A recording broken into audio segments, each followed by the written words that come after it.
Buenas tardes, mi nombre es Nacef Perdomo, soy abogado en ejercicio y además profesor de Derecho Constitucional a nivel de grado en la Pontificia Universidad Católica Madre y Maestra de República Dominicana. Estoy hablando con ustedes porque desde Claxo se me ha invitado a participar en una especialización en Derechos Humanos y Estudio Crítico del Derecho. El tema que se me ha solicitado abordar es el de el constitucionalismo o el derecho constitucional desde el Caribe. Esta es una solicitud que tiene sus retos particulares porque, a pesar de lo que se puede pensar, la idea del Caribe que se tiene, sobre todo visto desde fuera, es muy distinta de la que se tiene en el Caribe mismo. Me explico. No hay un Caribe, hay muchos Caribes y la relación que hay entre un Caribe y otro no siempre es fluida, no hay una integración, no existe un Caribe como unidad ni geográfica, ni cultural, ni política, ni económica, y mucho menos jurídica. La idea que se tiene de Caribe de entrada es la de las islas que rodean el mar, entiéndase las Antillas Menores y las Antillas Mayores. Algunos incluyen las Bahamas en el Caribe, a pesar de que está propiamente en el Atlántico. Y incluso ese área, incluso el Caribe insular, que es el que acabo de describir, tiene una enorme variedad dentro de sí y además unas diferencias que pueden resultar insalvables. Hay que tomar en cuenta que en las Antillas Menores existen muchos estados nacionales independientes, pero también existen estados que son parte de la Mancomunidad Británica, que son territorios de Francia, de Holanda, con un uso del lenguaje muy distinto al que se tiene, por ejemplo, en las Antillas Mayores, con la excepción de Jamaica, donde se habla inglés, y que se ha organizado política y económica, más bien económicamente, más que políticamente, en el CARICOM. El CARICOM es una institución regional que, con fines sobre todo económicos, de integración económica, que incluye sobre todo a las Antillas Menores. Esto es importante señalarlo porque las Antillas Mayores, que son Cuba, la isla de Quisqueya, que comparten República Dominicana y Haití, Puerto Rico y Jamaica, tienen una vida institucional, una vida social, una vida política y una vida jurídica que no mira hacia las Antillas Menores. Y eso además se da de las Antillas Mayores a las Antillas de las Antillas Menores a las Antillas Mayores también. En el caso de República Dominicana, su relación regional es sobre todo con América Latina, es decir, los países hispanohablantes de América. De hecho, y a pesar de la cercanía geográfica, la mayor dificultad de relaciones con la América hispanohablante de República Dominicana es con Puerto Rico, por su especial situación jurídico-política, y con Cuba, a pesar de que en las últimas 2 décadas ha habido un gran acercamiento. Pero no hay, también por razones obvias, es difícil plantearse en un momento como el actual una institución o una organización internacional que incluya a la vez a Cuba y Puerto Rico, sobre todo si es una institución que procura integración regional. Habiendo dicho eso, esa no es la única manera de ver el Caribe. Hay muchas personas que lo ven y sobre todo desde América Latina se ve al Caribe como el Gran Caribe muchas veces, es decir, no solamente incluyendo el Caribe insular, sino además las costas de los países de Centro y Sudamérica que están arrimadas al Mar Caribe. ¿Qué ocurre? Esa ubicación geográfica no ha determinado ni en lo social, ni en lo económico, ni en lo político un proyecto de integración. Es decir, básicamente al margen de lo que se plantea en las Antillas Menores, no es posible hablar de un constitucionalismo caribeño. Y no es posible hablar de un constitucionalismo caribeño porque no sería, para hablar en ese sentido, tendría que haber una mínima unidad de criterios institucionales, políticos y jurídicos entre los países que conforman el Caribe y no es así, no ocurre. De hecho, República Dominicana, que es el caso que me concierne, ha intentado entrar en el CARICOM y no le ha sido posible. No le ha sido posible porque las islas de las Antillas Menores, con una lógica comprensible, entienden que el peso económico de República Dominicana daría el traste con sus proyectos particulares dentro del CARICOM. Pero al mismo tiempo, República Dominicana, de lo que sí forma parte, y cada vez con mayor fuerza, es del Sistema de Integración de Centroamérica, el SICA. De hecho, recientemente incluso se aceptó la competencia de la Corte Centroamericana de Justicia. Es decir, que la idea de plantearse un constitucionalismo caribeño no responde a la realidad que existe en la región. Habiendo dicho eso, sí es cierto que, sobre todo en el caso de República Dominicana con Haití, que son dos naciones que comparten una isla, comparten una historia que ha sido difícil en algunos momentos. Sí existen, digamos, relaciones, o más bien los hechos marcan la relación que existe entre estas dos naciones. Y ocurre que uno de los fenómenos que sí se produce independientemente de que República Dominicana y Haití no sean ambos países hispanohablantes, en Haití se habla creol y francés, y que por razones históricas han vivido durante mucho tiempo uno de espalda al otro. Debo hacer la aclaración de que República Dominicana es uno de los pocos países de América Latina que no se independizó de una nación europea, sino que se independizó de Haití. Eso ocurrió en el año 1844. Ese inicio poco feliz de las relaciones entre República Dominicana y Haití ha marcado muchas veces innecesariamente la relación entre ambos países. ¿Pero qué ocurre?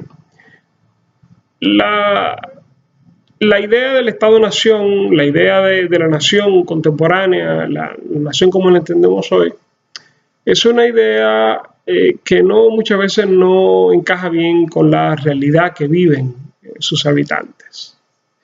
Y de la misma manera que durante muchas décadas los dominicanos migraban legal e ilegalmente a Puerto Rico, así durante muchas décadas los ciudadanos haitianos migraban a República Dominicana, muchas veces ilegalmente, muchas veces traídos por el mismo Estado dominicano para la industria azucarera, y muchas veces traído por personas privadas que participan en la economía de manera privada con la intención de tener mano de obra barata.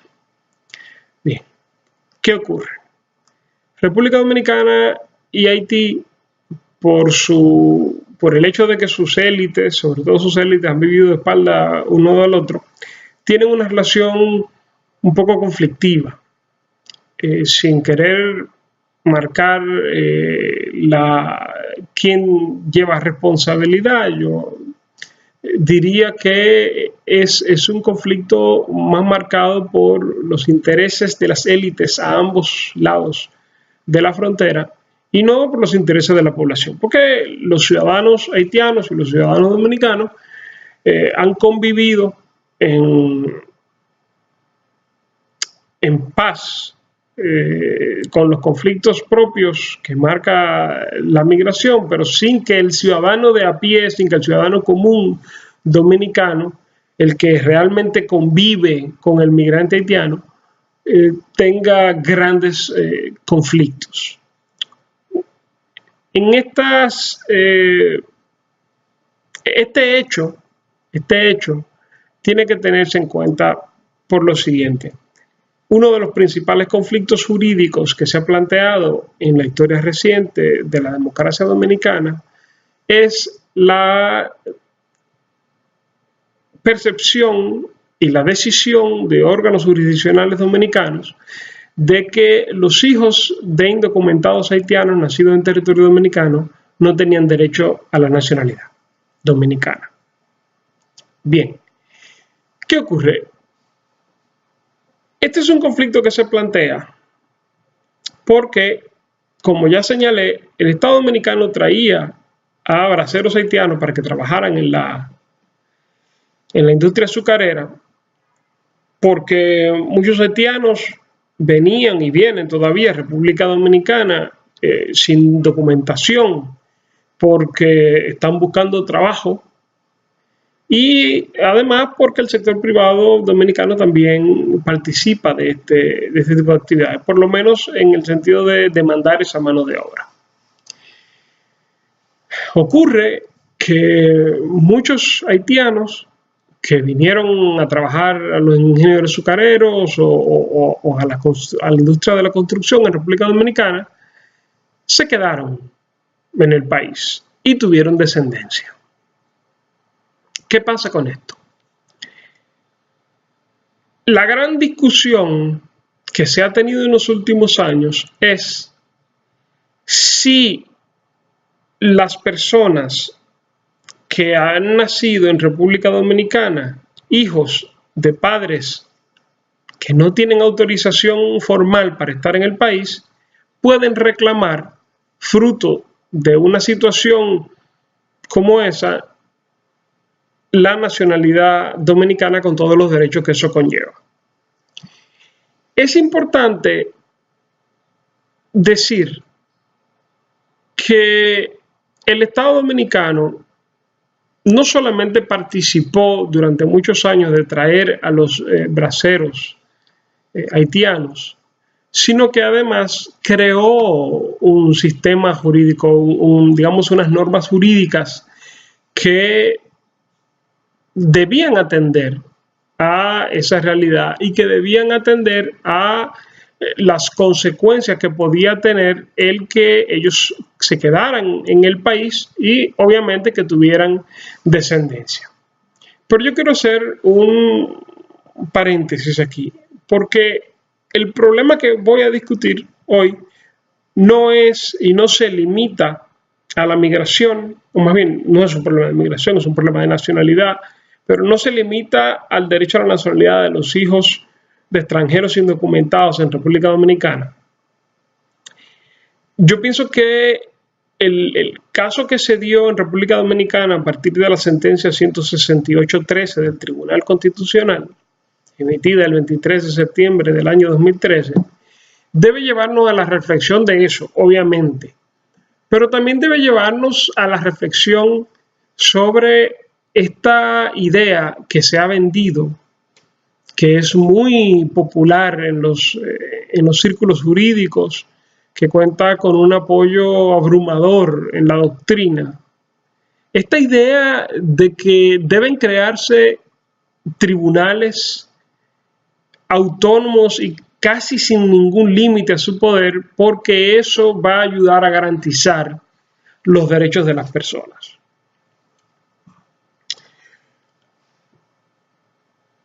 Es cierto que en algunas tradiciones jurídicas, me refiero específicamente a la estadounidense o a la anglosajona, hay una discusión muy profunda sobre lo que ellos llaman la dificultad contramayoritaria. Es decir,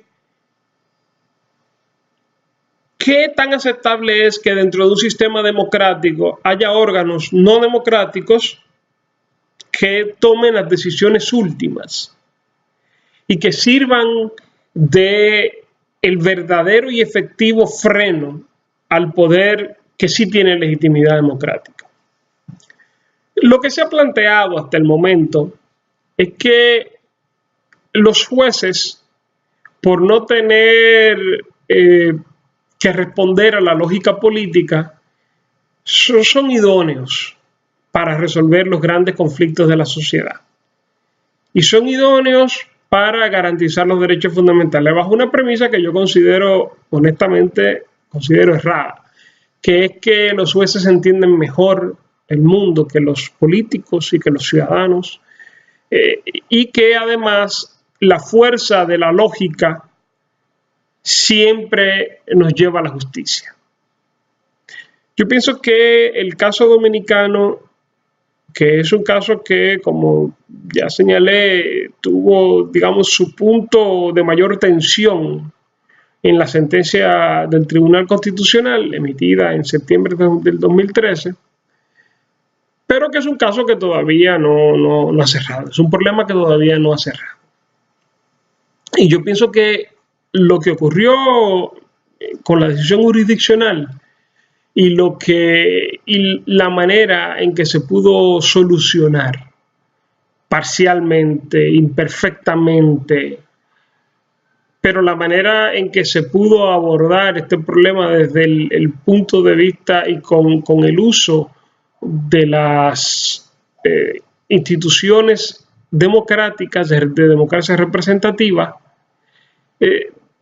pienso que sirve para fundamentar un análisis y una reflexión profunda sobre si es cierto en la práctica que esa teoría tan bella del juez héroe, el juez Hércules, el juez protector, si se produce en la realidad, si tiene esos efectos.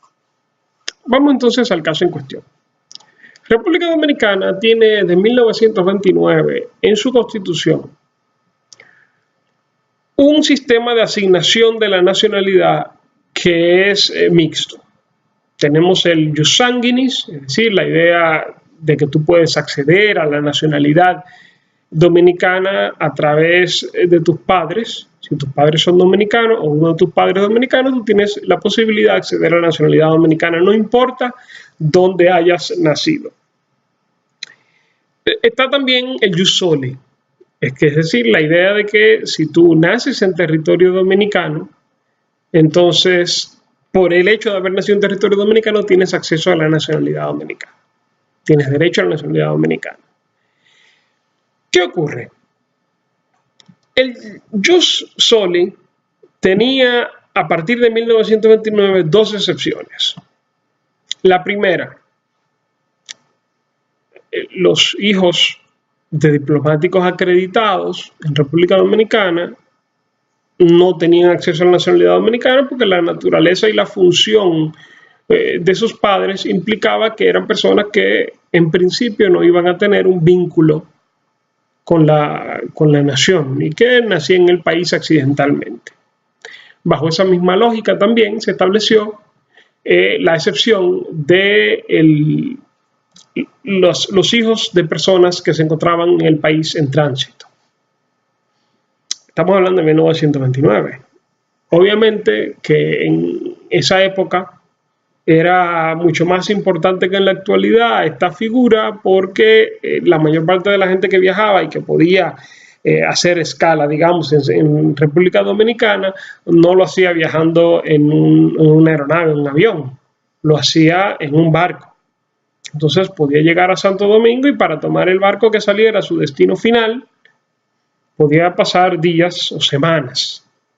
Entonces era lógico que existiera una disposición como esa.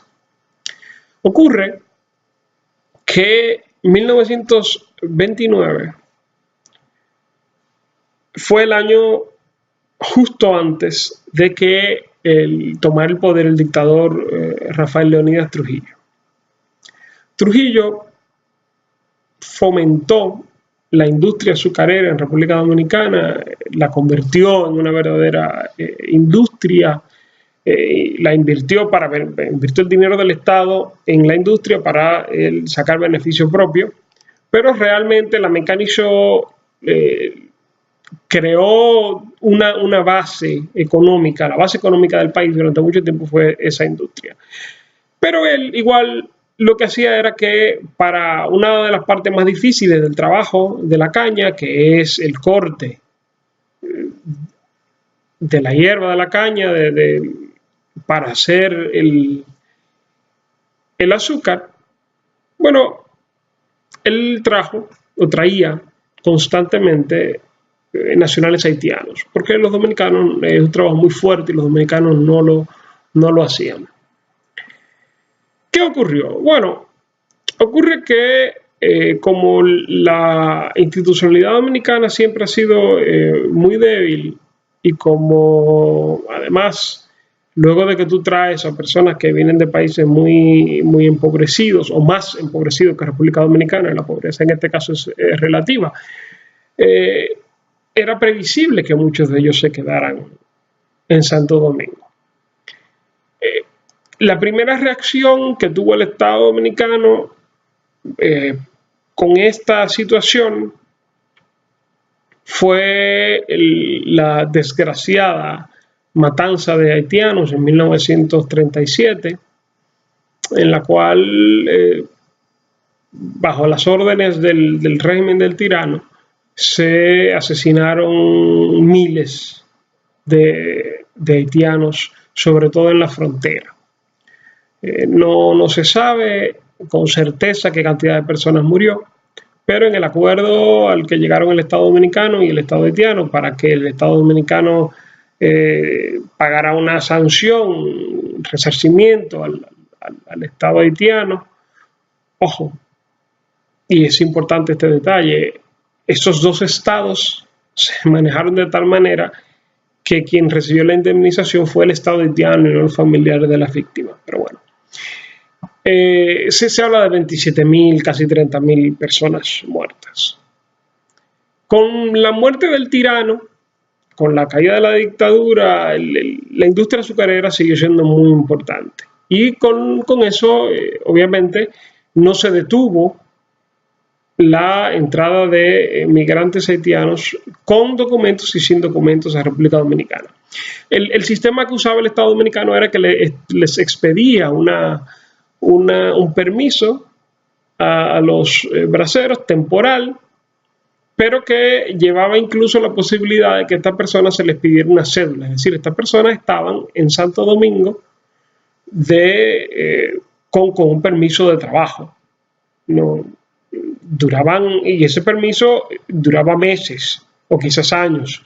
Que ellos se quedaran después no quiere decir que ese permiso haya tenido una duración exigua.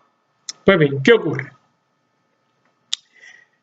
Durante las últimas décadas en República Dominicana ha habido un renacimiento de un sector ultraconservador, un sector que quiere definir la nacionalidad dominicana a partir de la negación de lo haitiano, y como consecuencia de eso ha ido tomando, digamos, relevancia y se ha hecho muy clara la situación en la cual se encontraban los hijos nacidos en República Dominicana de indocumentados.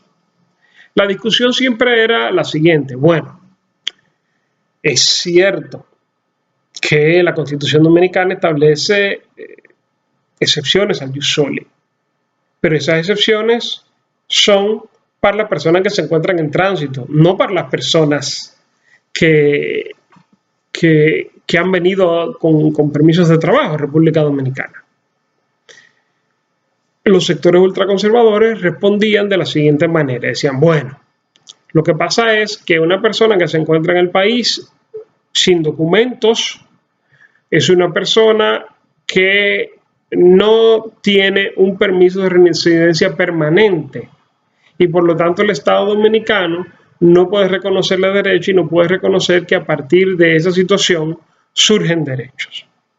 Esto siguió produciéndose esta discusión y entonces en la práctica empezó a ocurrir que a los hijos de indocumentados se les negaba la inscripción en el registro civil, incluso si las madres eran dominicanas, por lo cual por esa vía ya les correspondía el derecho por jus sanguinis. Pero bueno, hubo un caso muy famoso de la Corte Interamericana de Derechos Humanos, el caso Gianni Bosico, fallado a finales del año 2005, en el cual la Corte decía que el Estado dominicano no puede hacer un uso tan arbitrario de sus facultades que termine despojando a personas de la nacionalidad.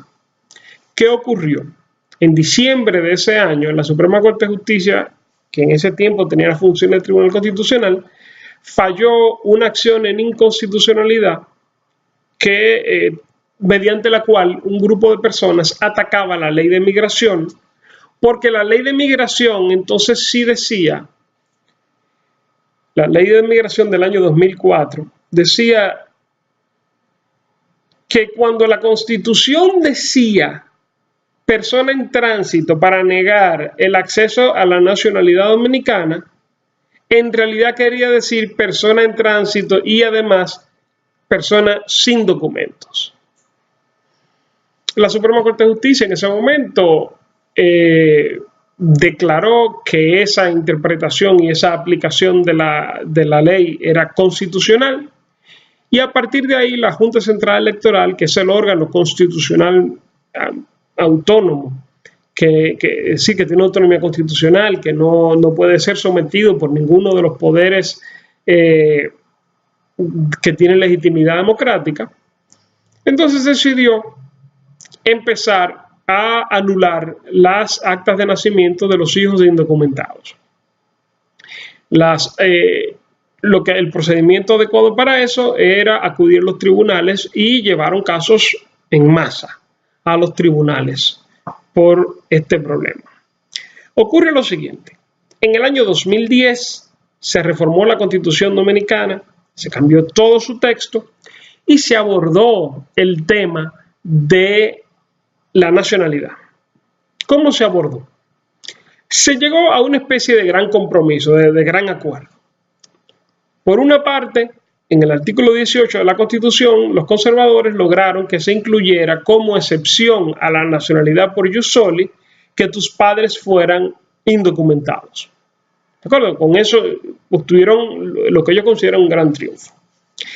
Pero entonces el artículo 18.2 de la Constitución dice que se consideran dominicanos todas las personas que hasta ese momento hayan tenido la nacionalidad dominicana, que era una manera de decir, bueno, muy bien, esta regla de la excepción del jus soli porque tus padres fueran indocumentados aplica, obviamente, está en la Constitución, no se puede negar, aunque a uno no le guste, pero esta regla aplica solamente a partir del momento en el que se vota la Constitución y se proclama esta Constitución. 3 años y 9 meses después, casi exactamente, el 23 de septiembre del año 2013, el Tribunal Constitucional Dominicano, que es un órgano creado por la Constitución del 2010, falló un recurso de revisión de amparo interpuesto por la señora Juliana de Guiz. Juliana de Guiz fue una de esas personas a la cual la Junta Central Electoral le había venido persiguiendo a través de los tribunales para anularle su acta de nacimiento porque los padres de Juliana son extranjeros y estaban en el país sin documentos. Para eludir la disposición del artículo 18.2 de la Constitución, la que decía que esas reglas se aplicaban a partir de la nueva Constitución, el Tribunal Constitucional hizo varias cosas. Primero, dijo que el tránsito al que se referían las constituciones del año 1929 solamente podía entenderse como una definición que abarcaba todo lo que excluyera el permiso de residencia permanente. Me explico. El tribunal lo que dijo fue que en República Dominicana había dos tipos de extranjeros: los que tenían residencia permanente y los que estaban en tránsito. Es decir, hizo tan amplia la figura del tránsito que lo incluyó todo, con la única excepción del extranjero que tuviera en el país con permiso de residencia permanente. Pero incluyó retroactivamente los permisos de trabajo, incluyó los permisos de estudio, y además incluyó a las personas que se encontraban en el país sin documentación adecuada. Eso es lo primero. Lo segundo fue que dijo que su decisión se aplicaba retroactivamente a 1929. Es decir, que todas las personas que se hubieran inscrito en el registro civil como dominicanos desde 1929 hasta la fecha de su decisión tenían que ser expurgados del registro civil y anulada su nacionalidad.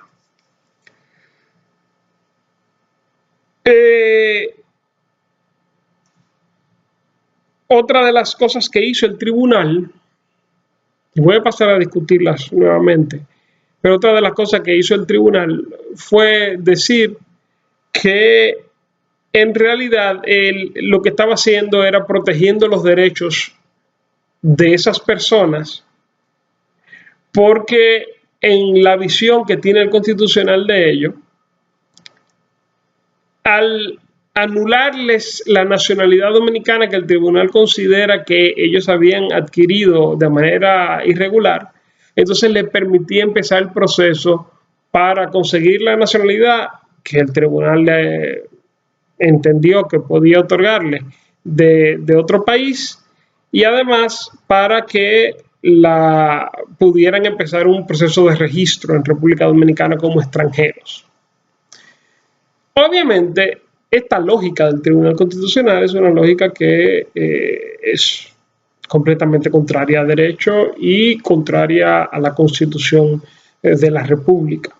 Yo incluyo en los materiales que acompañan a este video un enlace a un artículo que me publicaron sobre esta sentencia, en el cual entro en más detalle de lo que el tiempo me permite aquí. Lo primero es la interpretación de tránsito que hace el Tribunal Constitucional. Yo siempre he dicho que las categorías jurídicas, en cualquier materia, pero jurídicas, cuando uno las hace tan amplias que lo abarcan todo, entonces son inútiles.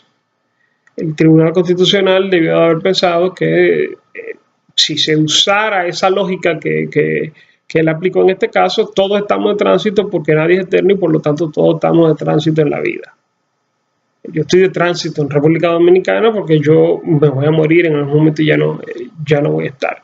Y esto que parece una broma, en realidad no lo es, porque la figura del tránsito está por definición limitada en el tiempo. Es decir, todo el que haya viajado después del 11 de septiembre por Estados Unidos, incluso cuando es solamente una escala, sabe que tiene que tener una visa para poder entrar al territorio estadounidense, aunque sea para hacer una escala. Las escalas son tránsito. ¿Y qué es lo que quiero decir con esto? Para uno estar en tránsito en un país necesita una autorización. lo cual es absolutamente incompatible con estar en el país sin la documentación y sin las autorizaciones necesarias, que es lo que define a un inmigrante indocumentado. No se puede, es absolutamente incompatible estar en tránsito y además estar indocumentado. Usted está una cosa o la otra, pero además la propia ley de migración de 1939, que fue reformada en el 2004, como señalé hace unos minutos, decía que la duración del tránsito, la ley y su reglamento, decía que la duración del tránsito era como máximo 10 días. Es decir, que incluso una persona que entrara con permiso de tránsito a República Dominicana, a los 10 días se le vencía y ya estaba indocumentada. Entonces, no es posible pretender decir que donde el constituyente dijo que digo, en realidad dijo Diego. Esta dificultad, este quiebre con la lógica que hace el tribunal, además se ve desmentido por el hecho mismo de que en la reforma de 2010 se hizo necesario distinguir o establecer la excepción específica al ius soli de los hijos de padres indocumentados. Eso es lo primero. Lo segundo es la aplicación retroactiva que hace el Tribunal Constitucional de su decisión. La Constitución Dominicana dice en el artículo 110 que las normas y las decisiones no son de aplicación retroactiva. Esto así porque obviamente uno no puede pretender que la gente conozca las leyes que van a existir en el futuro para entonces cumplirlas. Y por ese mismo motivo las decisiones que tome un órgano jurisdiccional que tengan efectos erga omnes, es decir, efectos que afecten a la sociedad completa, el tribunal no puede establecer normas o interpretaciones que limiten derechos que ya habían sido adquiridos. Sobre todo cuando se trata de derechos fundamentales, no estamos hablando aquí de derechos patrimoniales, no estamos hablando aquí de derecho de propiedad sobre un bien particular, estamos hablando aquí del derecho a la nacionalidad.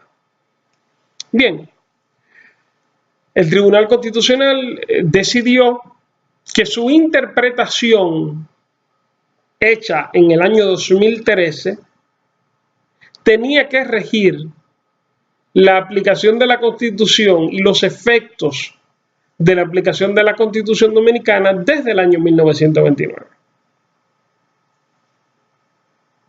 Obviamente que esto es un atentado a la seguridad jurídica, porque uno no sabe en qué otro tipo de conflictos el tribunal va a decidir que sus decisiones pueden desarraigar los derechos colectivos o personales con efectos retroactivos.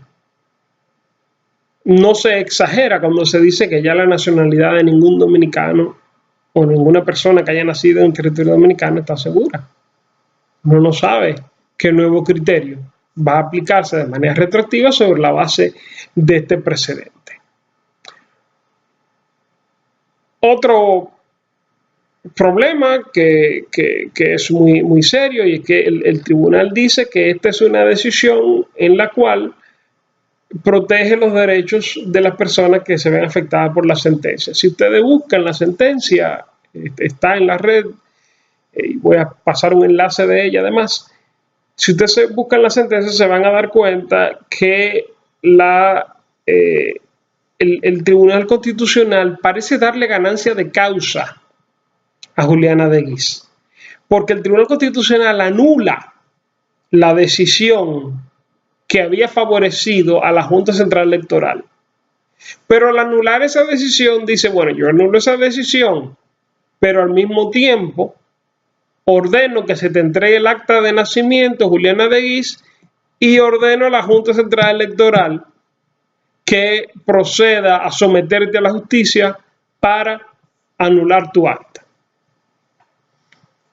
Es interesante esto porque el tribunal pretende actuar como garante de derechos en este caso. Y de hecho, los defensores de la sentencia intentaron manifestar lo que ya señalé, o sea, usar el argumento de que la sentencia lo que hacía era que le daba claridad a estas personas y a partir de ese momento iban a poder ejercer sus derechos con plenitud. Sin embargo, el tribunal olvidó, muy convenientemente, que el artículo 74 de la Constitución Dominicana dice que la interpretación de las normas relativas a derechos fundamentales, por lo tanto todo conflicto en el que haya derechos fundamentales, siempre tiene que hacerse en el sentido que más beneficia a la persona que es titular de esos derechos. Y Juliana de Guiz era titular del derecho a la nacionalidad. Toda la interpretación que hace el Tribunal Constitucional es una construcción lógica que parte de la idea de que ella no debía tener derecho a la nacionalidad y obviamente e irremediablemente llega a esa misma conclusión. Con todo esto se armó una discusión en República Dominicana y obviamente la discusión sobre la sentencia es mucho más compleja, pero el tiempo no nos permite. Pero se armó una gran discusión en República Dominicana sobre si esta sentencia era correcta, qué íbamos a hacer los dominicanos, porque obviamente la comunidad internacional reaccionó con mucha fuerza frente a un hecho de esta naturaleza. Y además la discusión más o menos jurídica de si lo que estábamos haciendo era creando decenas de miles de apátridas. Bueno, aquí nosotros vemos el Tribunal Constitucional intentó responder esto en su propia sentencia y aquí vemos otra de las razones por las cuales esa sentencia no se sostiene ante la lógica. Y es que el tribunal dice que en el caso de los hijos indocumentados haitianos no había posibilidad de que se produjera la apatridia porque la Constitución haitiana dice que los hijos de haitianos son haitianos no importa dónde nazcan, que por lo tanto esa es la nacionalidad que le corresponde. Fíjense ustedes que estamos ante una situación en la cual un tribunal constitucional, casi 170 años después de la independencia, decide que en República Dominicana, bajo ciertas situaciones, es la Constitución haitiana la que se aplica y no la dominicana. Obviamente, en términos jurídicos esto es una barbaridad, pero además yo pienso que demuestra la terrible y no solucionable contradicción que se encuentra en el fundamento ideológico de esta sentencia. Es decir, desde posiciones de supuesta defensa de la identidad nacional, se está apostando a la idea de que en República Dominicana la Constitución de Haití o de cualquier otra nación tiene preferencia en su aplicación a la Constitución dominicana. Esto que presento como un ejemplo que pudiera ser entre muchos en República Dominicana y en la región y en el mundo, de cómo hay un tribunal creado con la idea de que defienda derechos que en realidad lo que hace es atacarlos. Pero en República Dominicana se produjo algo muy interesante que yo creo que debe movernos a reflexión. Las decisiones del Tribunal Constitucional sientan precedente y tienen que ser obedecidas por todos los órganos del Estado. No son apelables. Para poder eliminar una decisión del Tribunal Constitucional, en principio hay que esperar una reforma constitucional o que el tribunal decida modificar su propio precedente.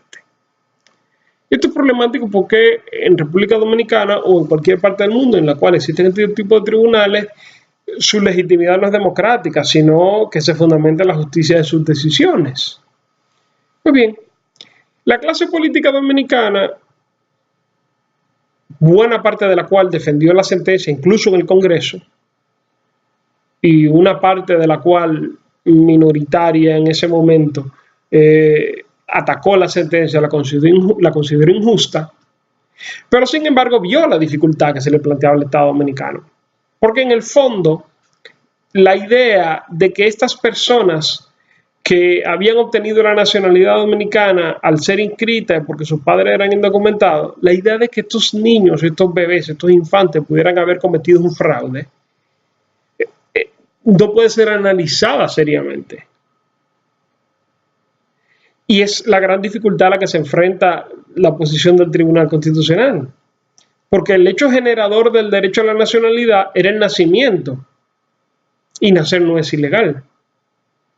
No hay fraude en el nacimiento, ni puede haber mala intención, ni puede evitarse el nacimiento. Una criatura que viene al mundo no puede evitarlo.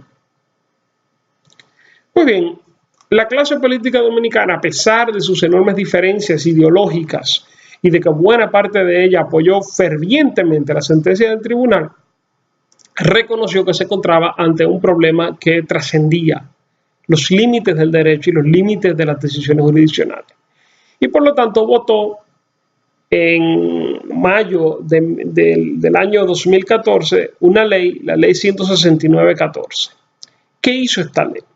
Esta ley lo que hizo fue que reconoció que la responsabilidad de que estos infantes fueran inscritos en el registro civil era del Estado Dominicano, a fin de cuentas.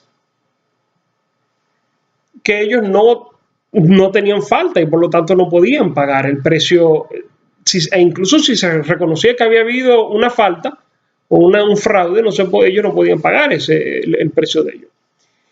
Y se votó esa ley que entonces lo que decía es que las personas que hubieran sido inscritas en esas condiciones en el registro civil se les iba a reconocer la nacionalidad dominicana por ley.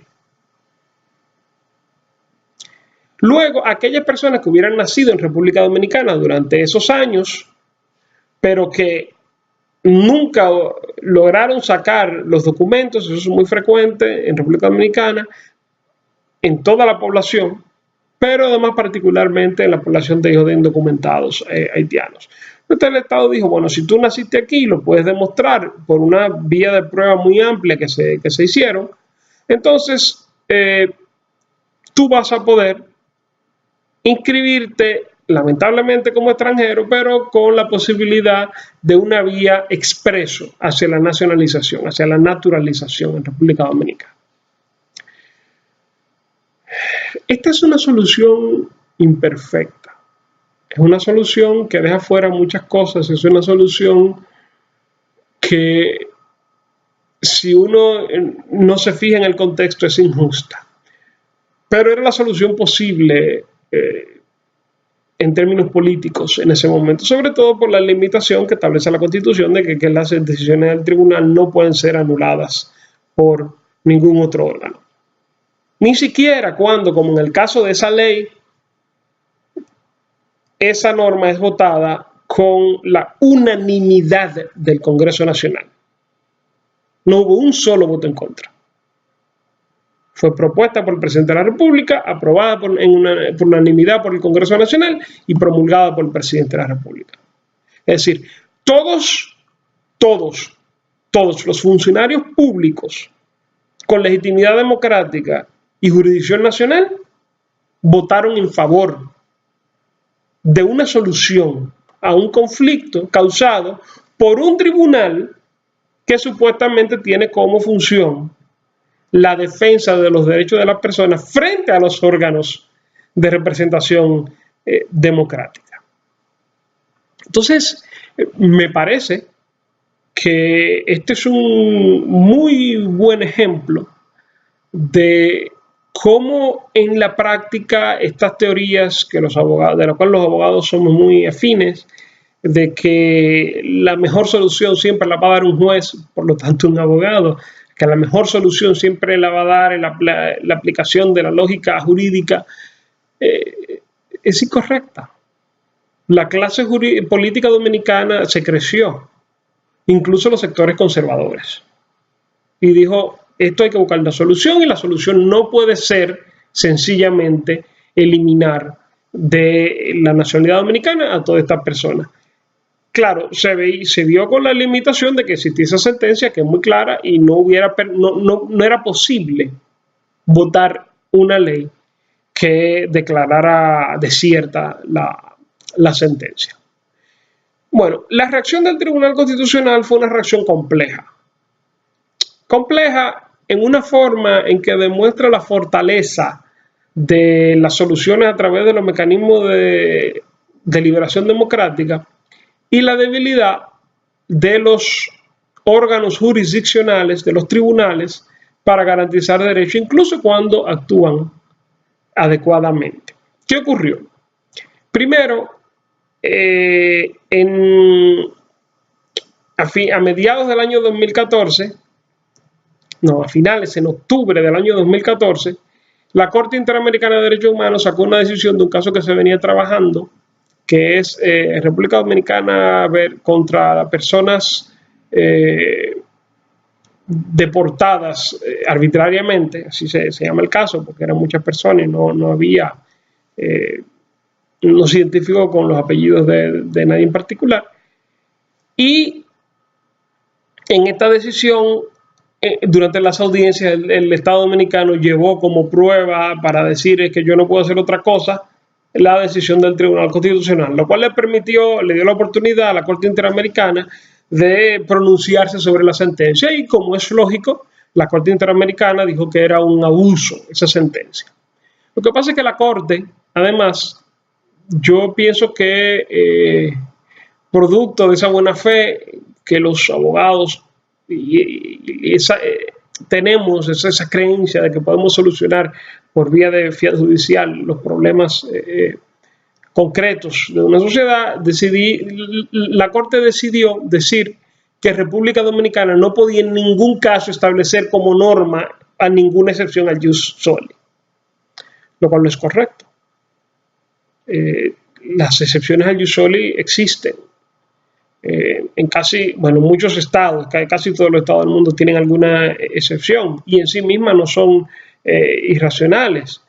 Pero incluso si lo fuera, lo que no puede hacer es una corte internacional decirle a República Dominicana, y específica y únicamente a República Dominicana, que esto tiene que eliminarlo de su constitución, o pretender que a través de esa sentencia se elimina de su constitución.